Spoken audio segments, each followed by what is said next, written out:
ईद उल अजहा के पवित्र मौके पर आरएसएस ने एक बार फिर देश के मुसलमानों को मोदी सरकार पर भरोसा दिलाने की कोशिश की। राष्ट्रीय स्वयंसेवक संघ प्रमुख Mohan Bhagwat citizens amendment act यानी संशोधित नागरिकता कानून के मुद्दे पर मुसलमानों को यकीन दिलाते दिखे। असम के 2 दिवसीय दौरे पर गुवाहाटी आए आरएसएस प्रमुख मोहन भागवत ने कहा कि सीएए और एनआरसी का हिंदू मुसलमान विभाजन से कोई लेना देना नहीं है। भागवत के मुताबिक कुछ लोग अपने राजनीतिक हितों के लिए इन दोनों मामलों को सांप्रदायिक रंग दे रहे हैं। उन्होंने कहा कि इस नागरिकता कानून के कारण किसी मुसलमान को कोई नुकसान नहीं होगा।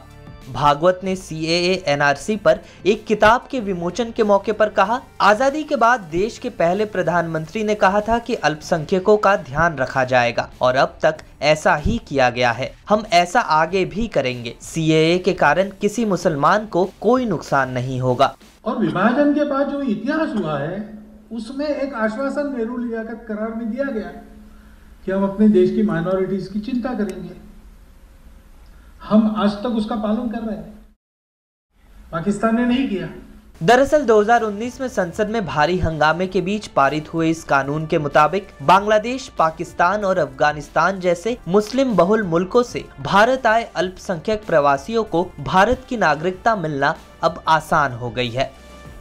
इन 3 देशों से भारत आए हिंदू, सिख, ईसाई, बौद्ध, जैन और पारसी धर्म के लोगों को भारत की नागरिकता मिलनी बेहद आसान कर दी गई है। लेकिन यह कानून इन 3 देशों से भारत आए मुसलमानों को ऐसी नागरिकता पाने का हक नहीं देता। लिहाजा इसका खूब विरोध भी हुआ था। शाहीन बाग में हुए विरोध प्रदर्शन इसका ही हिस्सा थे। इस कानून का विरोध करने वालों का तर्क यही था कि नागरिकता प्रदान करने के लिए संविधान धर्म के आधार पर भेदभाव नहीं करता। फिर इस कानून में से मुसलमानों को बाहर क्यों रखा गया है?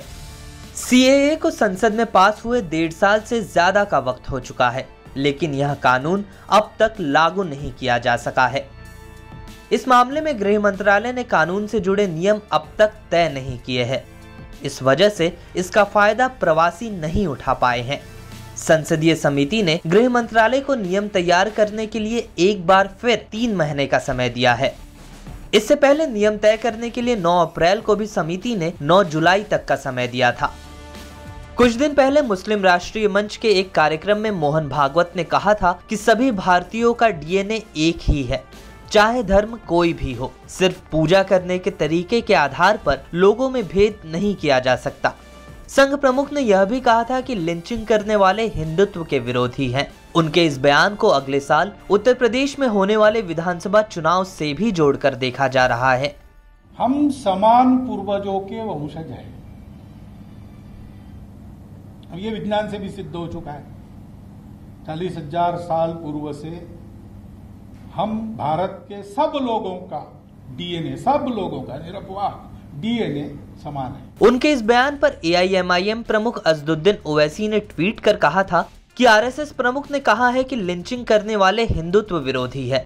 इन अपराधियों को गाय और भैंस में फर्क नहीं पता, लेकिन कत्ल करने के लिए जुनैद, अखलाक, पहलू, रकबर के नाम ही काफी थे। यह नफरत हिंदुत्व की देन है। इन मुजरिमों को हिंदुत्ववादी सरकार की पुष्ट पनाही हासिल है। दरअसल संघ की 2025 में शताब्दी महोत्सव आयोजित करने की बड़ी योजना है।